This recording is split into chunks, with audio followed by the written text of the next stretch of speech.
Boa tarde a todos.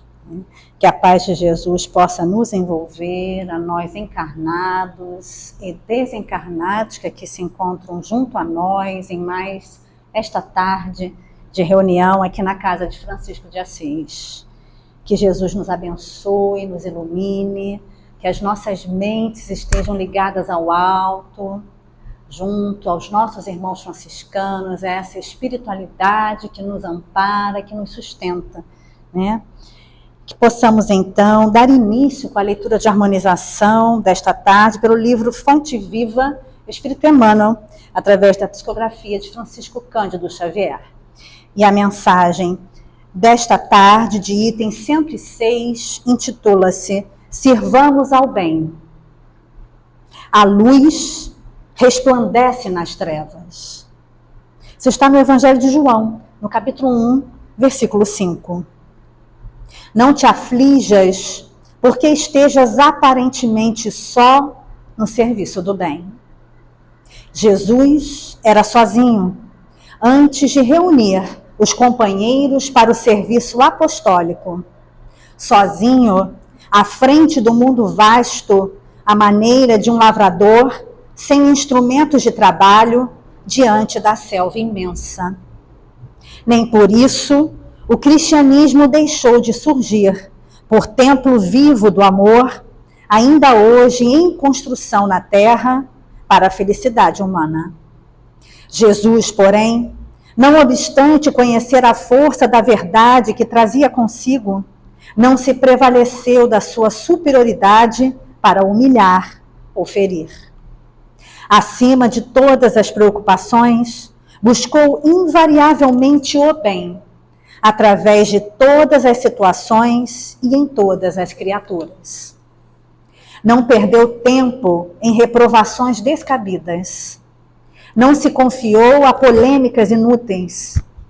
Instituiu o reinado salvador de que se fizera mensageiro, servindo e amando, ajudando sempre e alicerçando cada ensinamento com a sua própria exemplificação.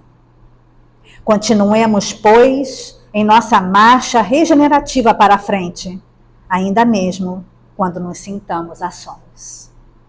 Sirvamos ao bem, acima de tudo. Entretanto, evitemos discussões e agitações em que o mal possa expandir-se. Foge à sombra ao fulgor da luz. Não nos esqueçamos de que milhares de quilômetros de treva no seio da noite não conseguem apagar alguns milímetros da chama brilhante de uma vela. Contudo, basta um leve sopro de vento para extingui-lo. E com esta lição, sempre nos conclamando ao bem, a fazermos o bem, o melhor sempre que pudermos na nossa caminhada evolutiva, possamos dar início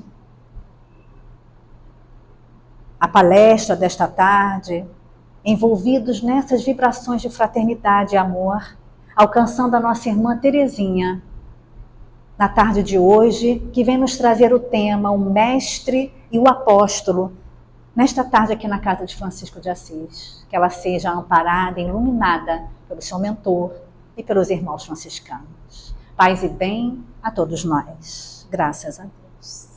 Com a palavra, a nossa irmã. Que a paz de Jesus esteja com todos nós, que nós efetivamente estejamos neste ambiente. E para começarmos nesse mês de abril, é muito importante que nós nos lembremos de quanta coisa boa ocorreu. A 1º de abril, a fundação da Sociedade Parisiense de Estudos Espíritas. A 15 de abril de 1864, o lançamento do Evangelho segundo o Espiritismo. A 18 de abril de 1857, lançamento do Livro dos Espíritos. com o lançamento do Livro dos Espíritos, é que efetivamente tem início a doutrina espírita. Porque antes disso, nós tínhamos apenas as diversas doutrinas espiritualistas.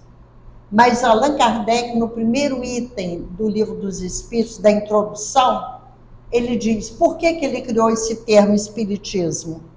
Para fazer a diferença das demais crenças, que o católico, o protestante, o budista, o umbandista, todos são espiritualistas, mas não são espíritas.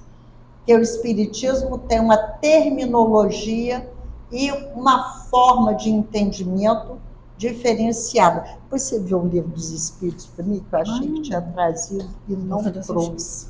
Tá, obrigada. Então, primeiro, né, nós temos esse texto, mas ele é baseado no capítulo 1. Aqui diz o item 7 do Evangelho segundo o Espiritismo. Mas os itens 5, 6 e 7 são intitulados O Espiritismo. Porque, lembremos bem, esses livros, principalmente o Livro dos Espíritos e os demais, estão apresentando uma nova forma de encarar a vida, as realidades. Todos os demais livros são tirados do Livro dos Espíritos, o Evangelho da terceira parte, que trata das leis morais. Então, vem desdobrar e trazer para nós a posição da doutrina espírita em relação às passagens evangélicas. Por isso que nós temos, né, o mestre e o apóstolo. Nós vamos ver o texto do Opinião Espírita. Mas primeiro, vamos só dar uma recordação aqui. Diz assim, o Espiritismo é a ciência nova, que vem revelar aos homens, por meio de provas irrecusáveis, a existência e a natureza do mundo espiritual e as suas relações com o mundo corpóreo. Então, Allan Kardec diz: Espiritismo é filosofia, ciência e religião. Então, ele diz, é a ciência nova, por meio de provas irrecusáveis, porque foram feitas pesquisas. Ele foi participar lá dos acontecimentos, eram reuniões sociais, das mesas girantes. A mesa gira e fala e dá as respostas. Era uma distração de salão, igual muita gente reúne para jogar carta, para fazer outras atividades, era para consultar a mesa.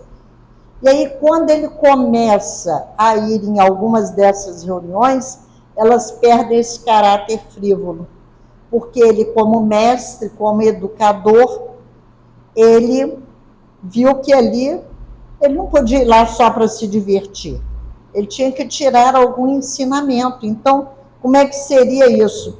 Ele diz assim, ele nos mostra uma das forças vivas e sem cessar atuantes da natureza, como a fonte de uma imensidade de fenômenos até hoje incompreendidos, e por isso mesmo relegados para o domínio do fantástico e do maravilhoso. Porque até então, os fatos mediúnicos eram tidos como excepcionais, como maravilhosos.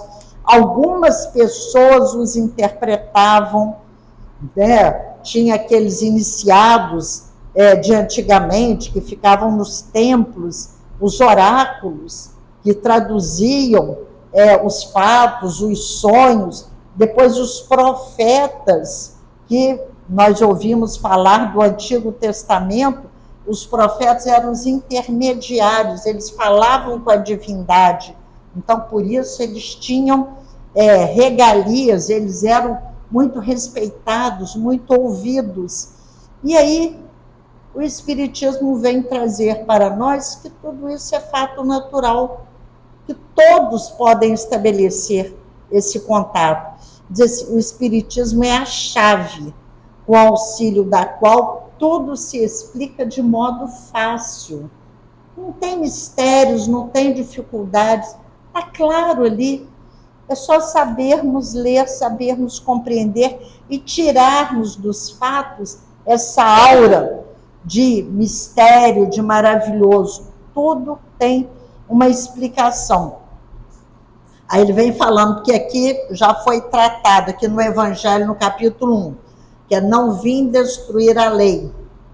Porque Jesus era acusado, na época dele, de ter vindo destruir a lei de Moisés. Ele convivia com aquelas pessoas consideradas de má vida. Ele curava aos sábados. Então, como é que era isso?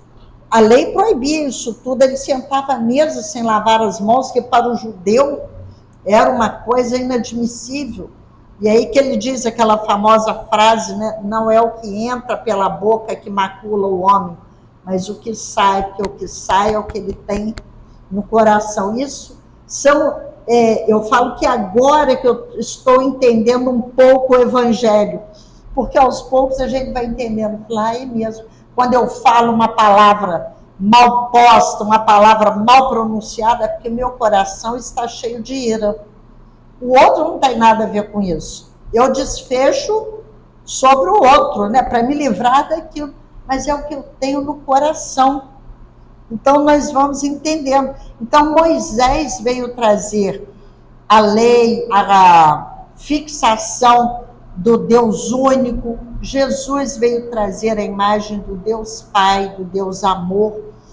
E o Espiritismo vem explicar para nós muitas daquelas passagens que não entendíamos, porque Jesus falou, está lá no Evangelho de João, se me amais, guardai os meus mandamentos, e eu rogarei ao Pai, e ele vos enviará um outro Consolador, que ficará com vocês para sempre, e vos explicará todas as coisas e muitas mais. Então, quem vai ficar para sempre? Não é uma pessoa, que era Moisés, o Cristo, agora não pode ser a pessoa do professor Rivaio, Allan Kardec.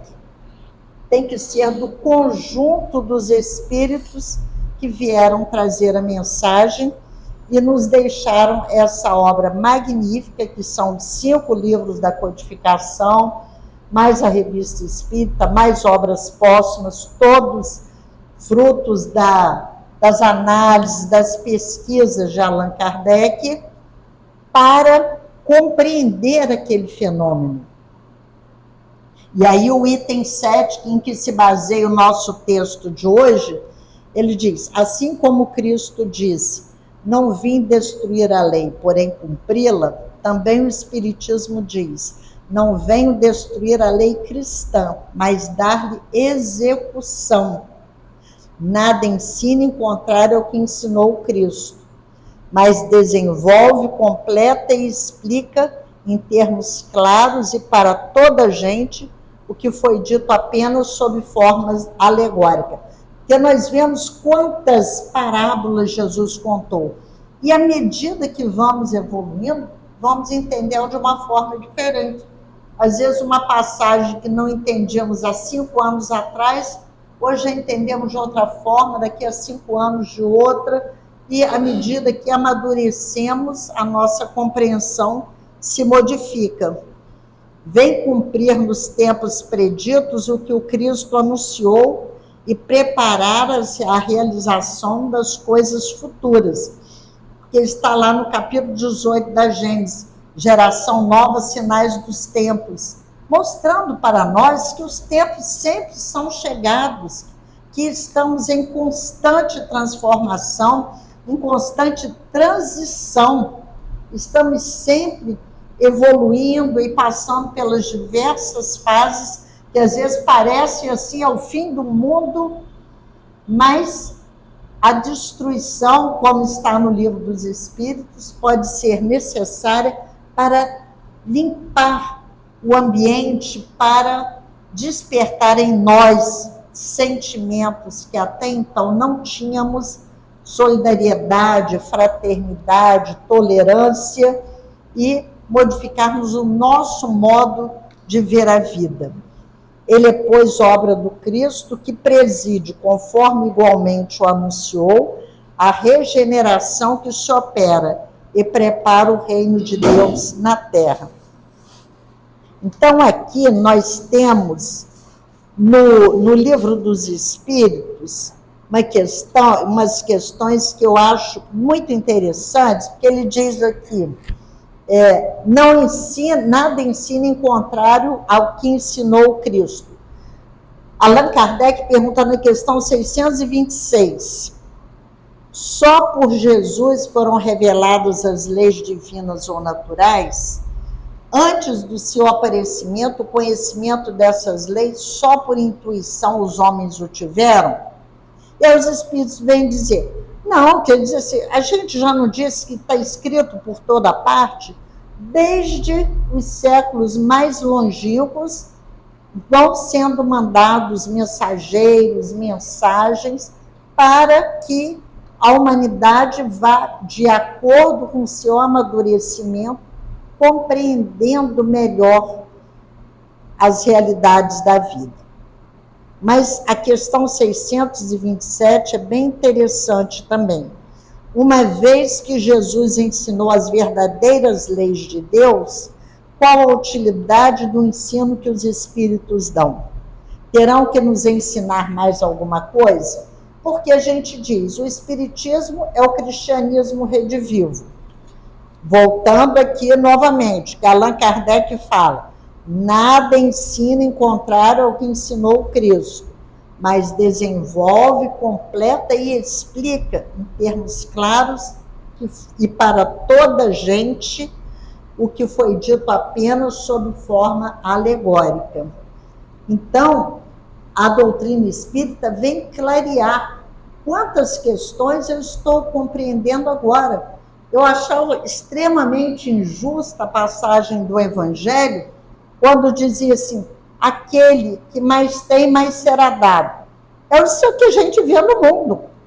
A pessoa é rica, a pessoa já nasceu nas condições favoráveis e cada vez vai crescendo mais, vai multiplicando a riqueza, o saber, as oportunidades. É isso que Jesus quis dizer?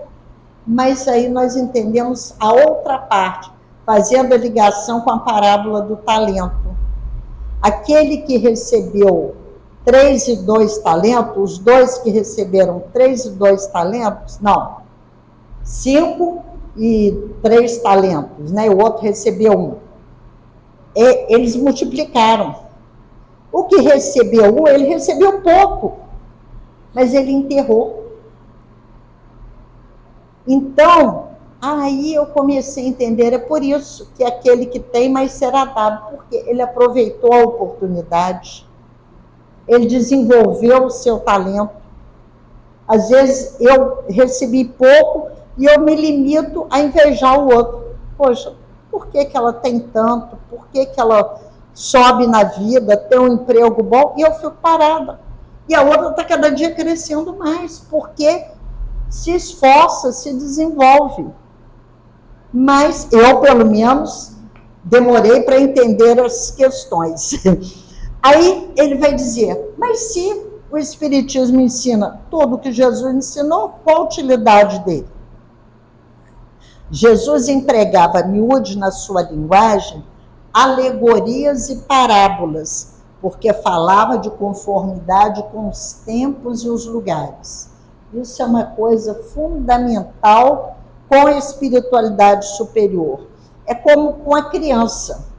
Você não vai, uma criança de 10, 12 anos, vai ensinar assuntos, temas de doutorado, de física avançada, a não ser uns raros gênios que aparecem, né? Você vai dar de acordo com o que ele pode aprender.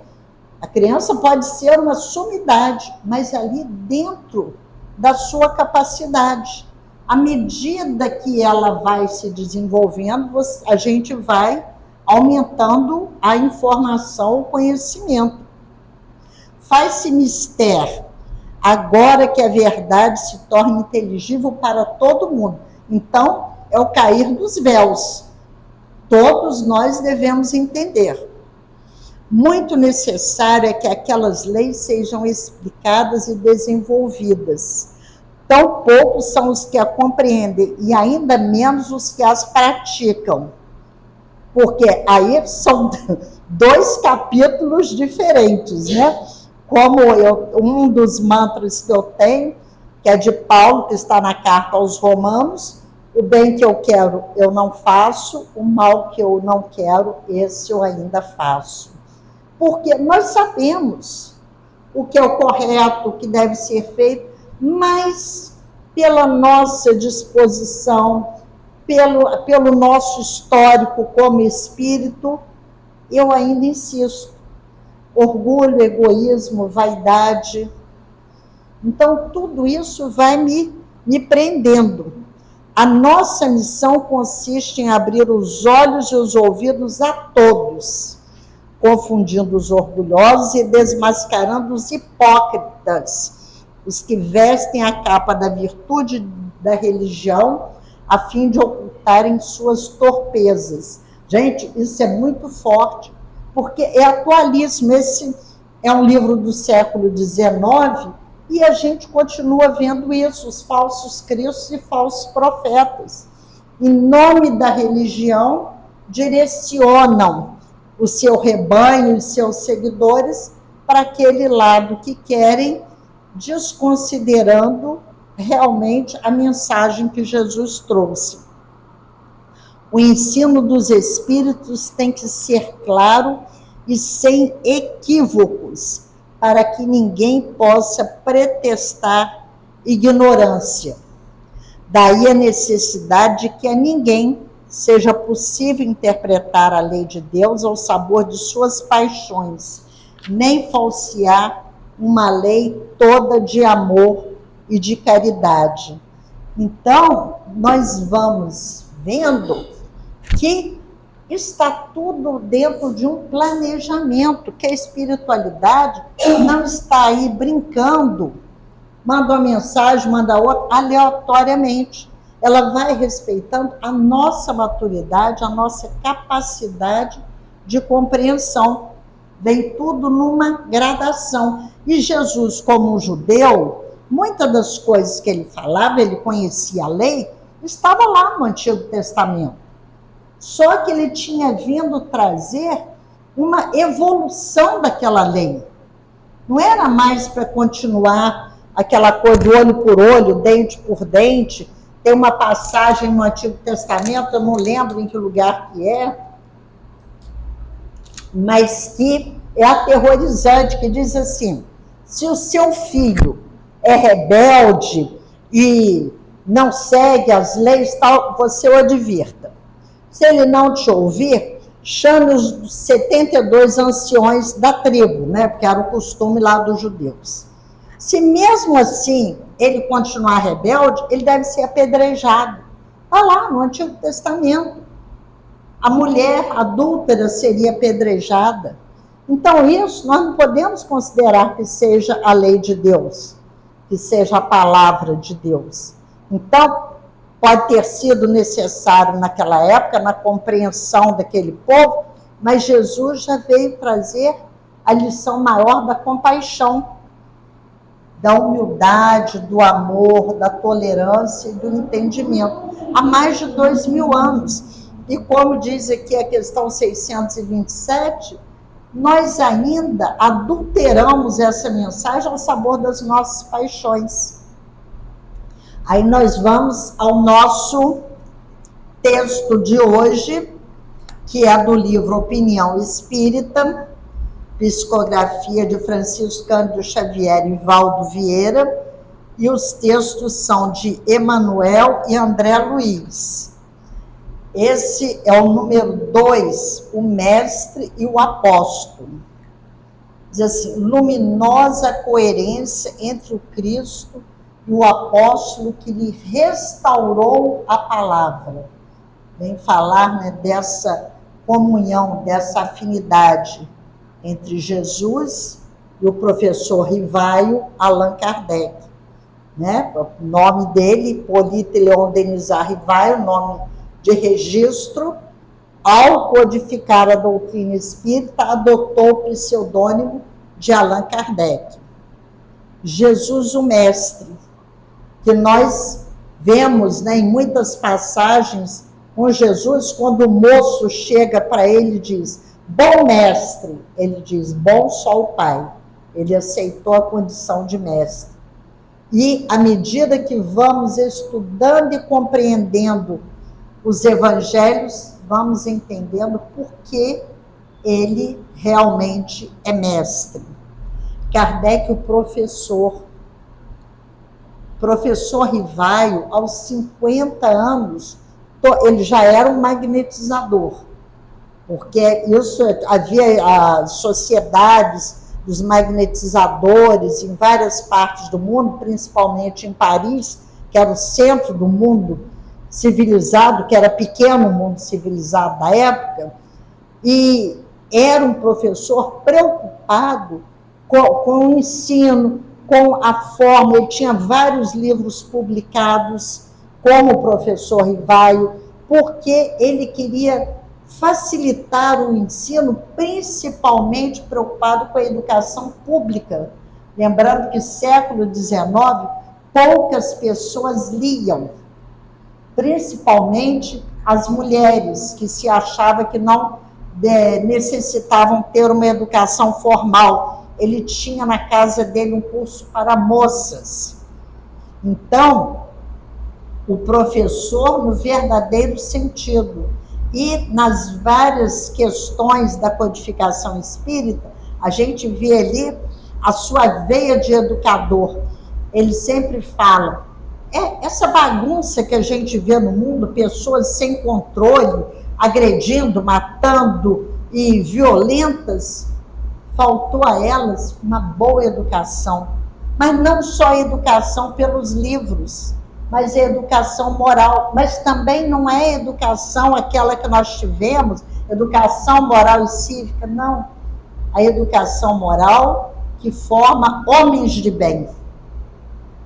Então, ele já tinha essa consciência como o professor Rivaio e trouxe essa concepção para a doutrina espírita, que deve sempre trabalhar na educação do espírito.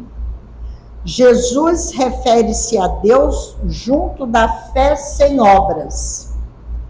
Kardec fala de Deus rente às obras sem fé.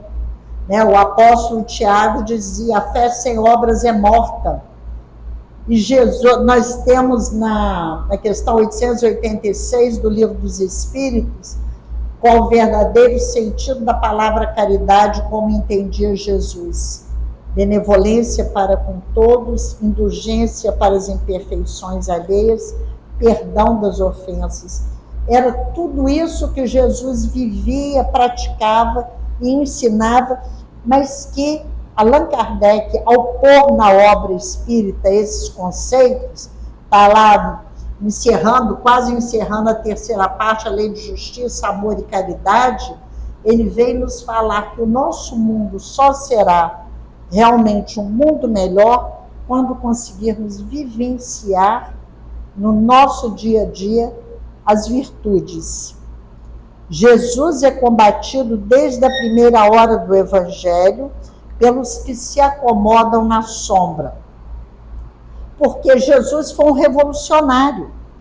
Ali havia aquela classe sacerdotal que ditava as leis, havia o Sinédrio, que era o tribunal da raça judaica, e Jesus vem contrariar muitas das posições de ambos, chamar os fariseus de hipócritas e quantas vezes valorizar o samaritano, que era tido como uma pessoa de má vida, porque não seguia os rituais dos judeus. Então, ele foi combatido porque ele estava trazendo ali uma nova concepção de vida, um novo entendimento do que era Deus. Não mais aquele Deus terrível, mas um Deus Pai, um Deus amor. Lembrar a oração que Jesus nos deixou, Pai Nosso. Então, Deus é Pai de todos, não é de uma raça só, não tem preferência pela raça. Kardec é impugnado desde o primeiro dia do Espiritismo pelos que fogem da luz. Lógico, porque a mudança das convenções, dos paradigmas, choca. Predomínio de séculos da religião católica. Põe rei, tira rei, toma país, determina fronteiras de territórios, e aí vem Allan Kardec com a doutrina espírita dizer que a maior autoridade é Deus, que não precisamos de intermediários para nos dirigirmos ao alto, trazendo nova concepção de vida. Não tem céu nem inferno, então não preciso de pagar para não ir para o inferno. Não preciso de pagar a minha entrada no céu. Isso era uma fonte de lucro, que foi o motivo da revolta de Martinho Lutero, a questão da venda das indulgências. Mas quando Kardec vem provar que céu e inferno são estados de espírito, a nossa consciência nos leva para os lugares. E nós mesmos podemos fazer as nossas preces sem precisar de pagar para que o outro faça. Porque a prece que chega a Deus, está no Livro dos Espíritos, é a prece do coração. Não existe ninguém alçado a uma posição que lhe permita se dirigir à divindade mais do que eu. Continua aqui. Jesus caminha sem convenções e Kardec age sem preconceitos. Porque Jesus não obedeceu às convenções do seu povo, da sua raça, ele respeitava, tanto que quando ele curou os leprosos, ele disse, vai se apresentar no templo e oferecer o sacrifício. Ele já não precisava mais disso, porque ele sabia do valor, mas aquelas pessoas ainda precisavam. E Kardec, para ele se abrir a essa nova concepção, para ele se debruçar sobre esse mundo invisível e tirar dali, esmiuçar, como é que vocês vivem? O que é o espírito? O espírito se comunica com o encarnado? Como vocês se comunicam entre si se não tem espírito? Para onde vão? Como é que você morreu? Como é que você chegou no mundo espiritual? Tinha que ser muito sem preconceitos, porque cada um de nós já ia se retrair, disse, não quero saber não, deixa isso para lá. Tá. Não, mas ele se debruçou na tradução da LAC, do Livro dos Espíritos, o professor Herculano Pires traz assim um tratado sobre o que é a doutrina espírita. Porque o Livro dos Espíritos tem a introdução de Allan Kardec, são 17 itens, mas o Herculano Pires faz uma introdução à introdução. E ali ele fala, nunca ninguém se debruçou sobre o desconhecido com tanto interesse e nunca o desconhecido respondeu com tanta avidez. Porque até então não se perguntava detalhes daquela vida no mundo espiritual. Aceitavam as comunicações, aceitavam os oráculos, as mensagens que vinham, os profetas lá do povo hebreu. Olha, o Senhor mandou, tudo era mensagem de Deus, né? Yahvé mandou, Yahvé falou essa mensagem, mas ninguém se preocupava em como era a vida nesse mundo espiritual. E foi o que Allan Kardec fez. Jesus exige coragem de atitudes, porque não foi fácil seguir a ele. Aquelas pessoas que o seguiram tiveram a vida virada de perna para o ar. Nós lembramos, né, do Paulo e Estevão, considerado o primeiro mártir do cristianismo, e todos perseguidos. Paulo, depois que se converteu, Jesus já tinha sido crucificado, mas que foi servi-lo fielmente, também morreu crucificado, Pedro e tantos outros foram martirizados em nome desta fé. Por quê? Porque eles se conscientizaram de que aquela era verdade, de que havia uma vida real depois da vida. Eles ainda não tinham muito clara a ideia do que seria. Tanto que os judeus sempre procuravam, perguntavam para Jesus, o que a gente faz para ganhar o reino de Deus? Como é que o reino dos céus? Como é que eu chego ao reino dos céus? Aí Jesus, né, falou para o moço rico, vai, vende tudo que tem, segue-me. Ele foi embora porque ele achou que era para ele ficar pobre, na miséria. Não é isso. E depois Jesus completa dizendo, o reino de Deus está dentro de vós. Aí já é mais difícil. Porque quando eu penso que eu vou conquistar, não, eu vou chegar ali, tá. Aí eu tenho que pôr uma escada, como é que eu vou fazer para subir?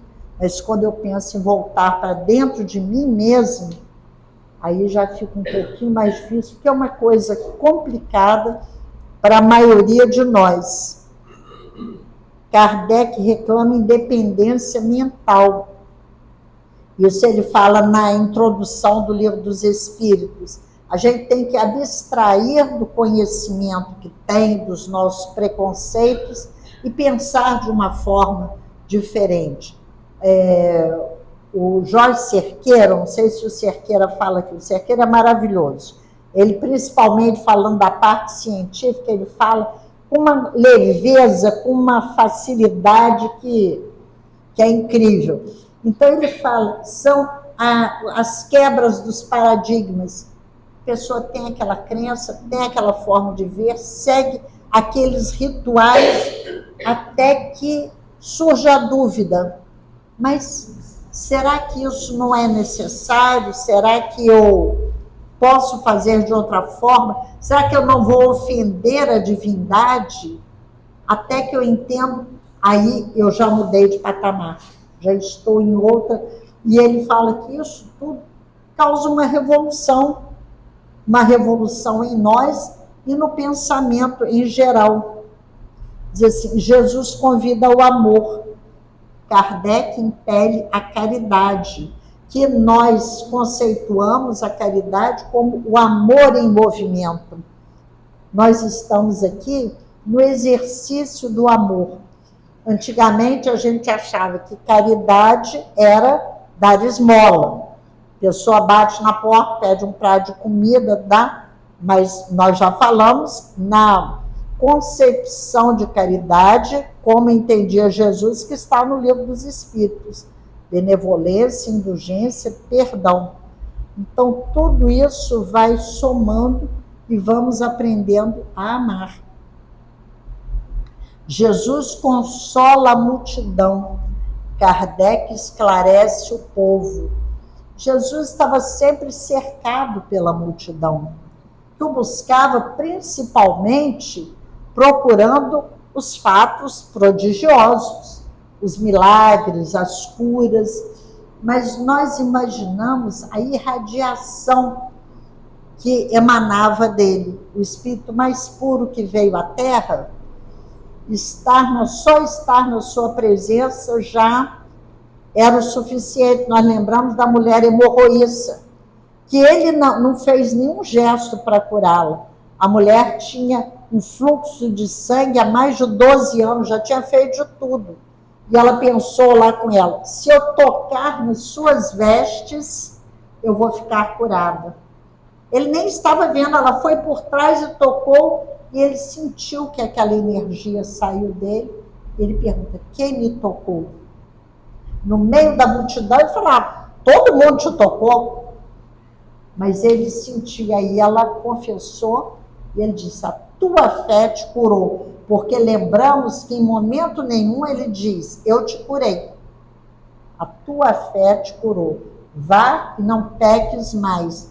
O que é o pecado que a gente entende hoje? Os equívocos que cometemos, principalmente contra nós mesmos, né? Antes de tudo. Jesus acorda o sentimento, Kardec desperta a razão. Porque Jesus veio nos mostrar que o cumprimento da lei não deve só ser aquele cumprimento da lei rígida, a lei manda isso. Não, vamos analisar caso por caso, ali está um ser humano. Assim como eu quero ser bem visto, bem tratado, vamos ver o outro também. E Allan Kardec pôs na folha de rosto do Evangelho: fé inabalável só é aquela que pode encarar a razão face a face em todas as épocas da humanidade. Então, não é a fé cega, é a fé que não vai se abalar por nada. Nós vamos mantê-la sempre porque confiamos. Jesus constrói, Kardec consolida. Porque à medida que estudamos, nós falamos, né, que prometeu, que está em João, que mandaria o Consolador, que o Espiritismo é o Consolador prometido, mas ele só será para nós o Consolador prometido se nós o conhecermos, se nós o estudarmos e compreendermos os seus princípios. Senão, ele não tem como nos consolar. Nós não o conhecemos. Jesus revela, Kardec descortina. Jesus propõe, Kardec expõe. Jesus lança as bases do cristianismo entre fenômenos mediúnicos, né? Porque foram vários fenômenos mediúnicos que ocorreram com Jesus, a transfiguração no Tabor, em que ele, com Pedro, Tiago e João, e ele se transfigura. Lá o fenômeno de Pentecostes, em que os apóstolos já tinham sido crucificados, os apóstolos estavam num cenáculo, numa sala, apavorados, que as perseguições já estavam ocorrendo e caíram como que línguas de fogo sobre a casa, sobre as suas cabeças.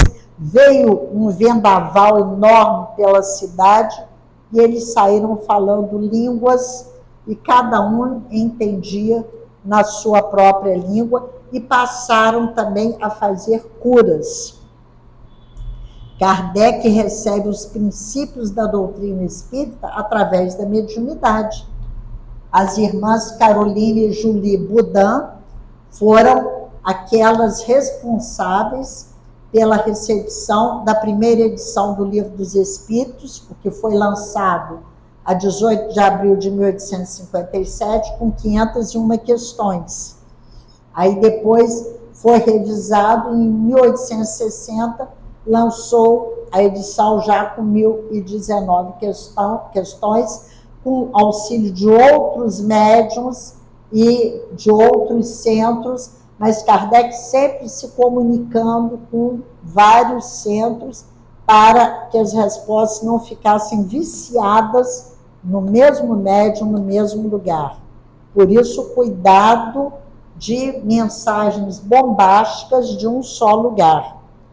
Jesus afirma que é preciso nascer de novo.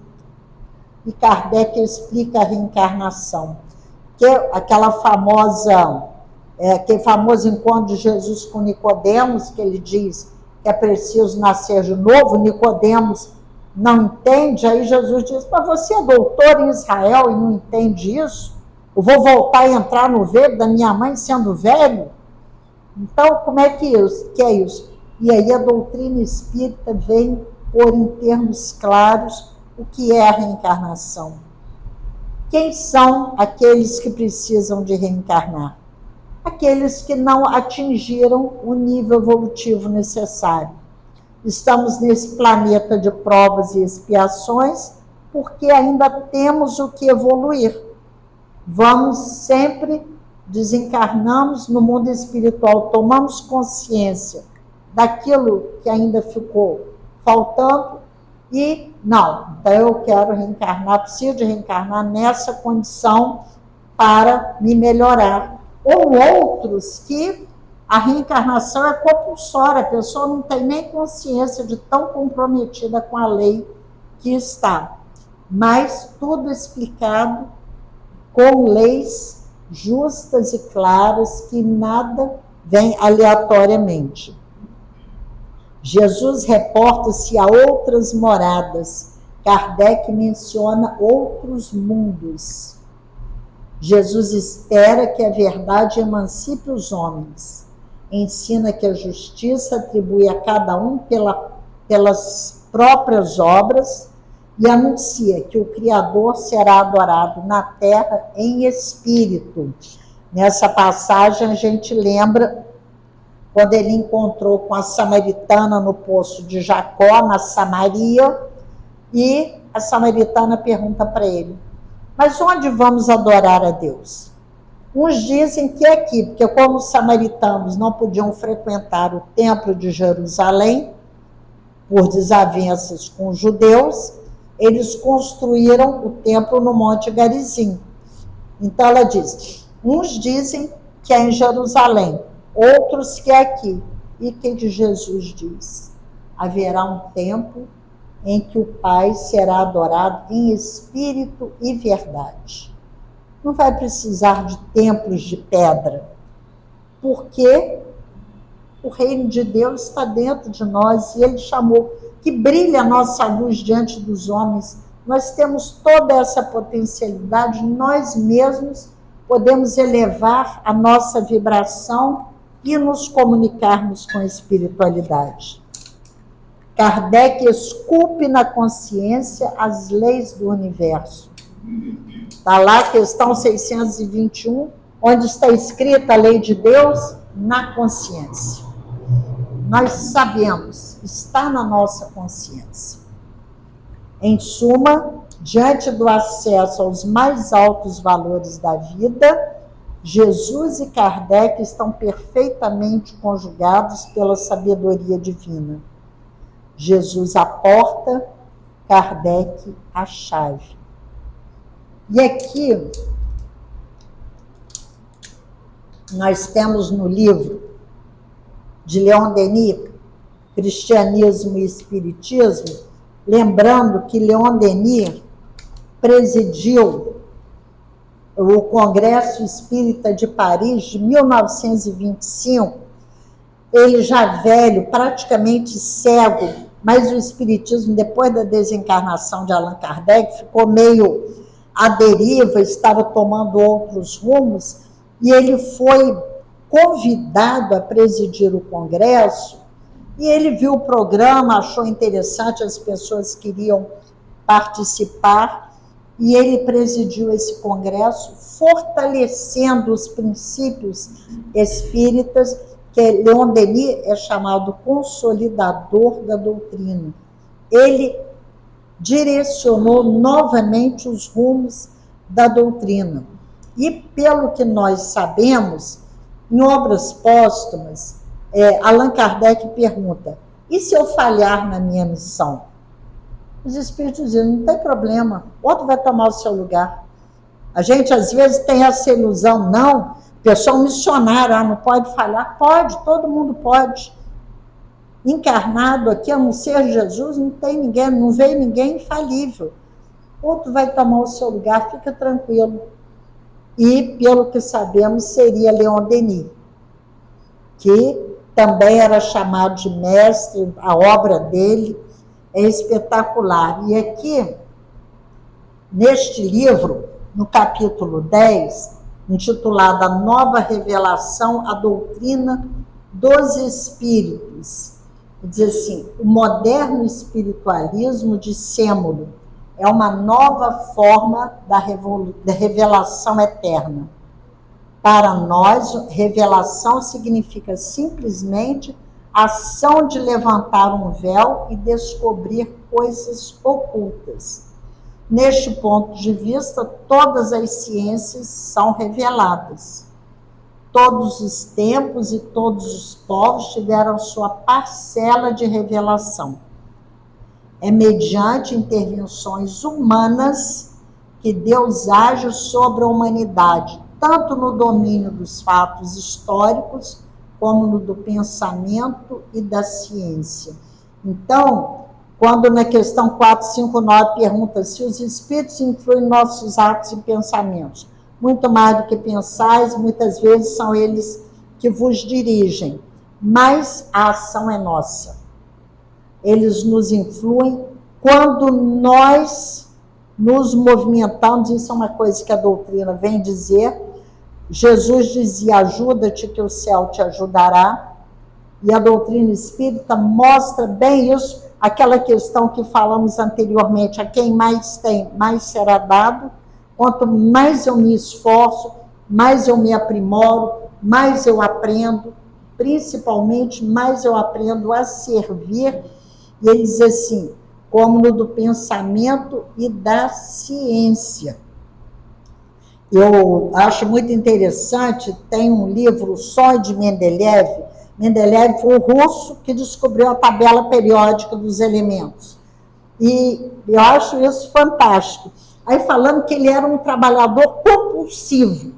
Ele estava com aquela tabela, aqueles elementos, peso atômico, tudo, mas não via um ponto de ligação. E ele trabalhando exaustivamente e virando noite, nada. Até que uma determinada hora ele tinha que pegar um trem. Mas ele estava tão cansado que ele cochilou, deu uma dormida ali. Aí diz, quando ele acordou, ele estava com tudo pronto na cabeça.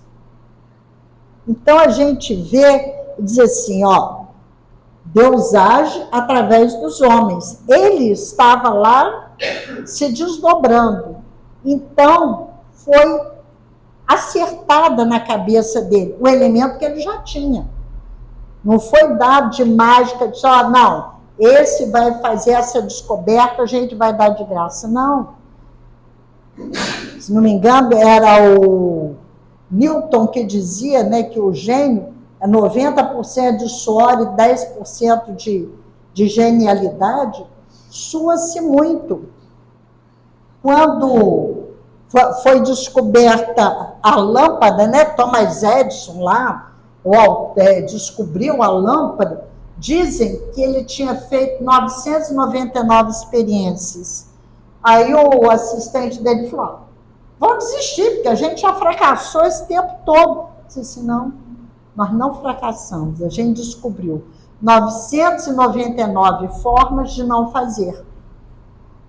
Então, quando eu persisto, eu chego ao meu resultado, que às vezes antes ainda não era o momento, mas entendendo que a espiritualidade está sempre conosco. Olha só, à medida que se desenvolve a história, à medida que se estende através dos séculos a imensa caravana da humanidade, uma luz mais viva se faz em nós e ao redor de nós. A potência invisível que do seio dos espaços acompanha essa marcha, conforme o nosso grau de evolução e compreensão, oferece-nos novos dados sobre o problema da vida e do universo. A lei do progresso se opera sem cessar, e à medida que avançamos, nós nos elevamos e os nossos horizontes se dilatam. Então, nós vemos que a lei do progresso é inexorável. A doutrina espírita vem mostrar para nós que fomos criados simples e ignorantes, questões 114 e seguintes do Livro dos Espíritos, mas para chegar à perfeição. Todos nós chegaremos à perfeição. O progresso é inevitável. Eu tinha uma parceira do grupo de estudo do ESD, no Lar de Tereza, que ela dizia, você vai ser feliz, queira ou não. Então, a felicidade é esse progresso que vamos alcançar, mas à medida que vamos evoluindo, vamos aprendendo a servir. Porque o que Jesus disse? Aquele que quiser ser o maior no reino de Deus, seja o servidor de todos. Quem se humilha será exaltado. E quem se exalta será humilhado. Então, mostrando que a humildade e a fraternidade devem reinar entre todos nós. Nós agradecemos sempre a casa que nos acolhe, nos dá a oportunidade, neste mês de abril, o professor Rivaio Allan Kardec, o nosso mestre, por toda a sua vida, por toda a sua obra, e a Jesus. Obrigada. Graças a Deus. Nós é que agradecemos a nossa irmã, né, por tantas palavras, tantos ensinos que conseguiu trazer para todos nós nessa tarde, né?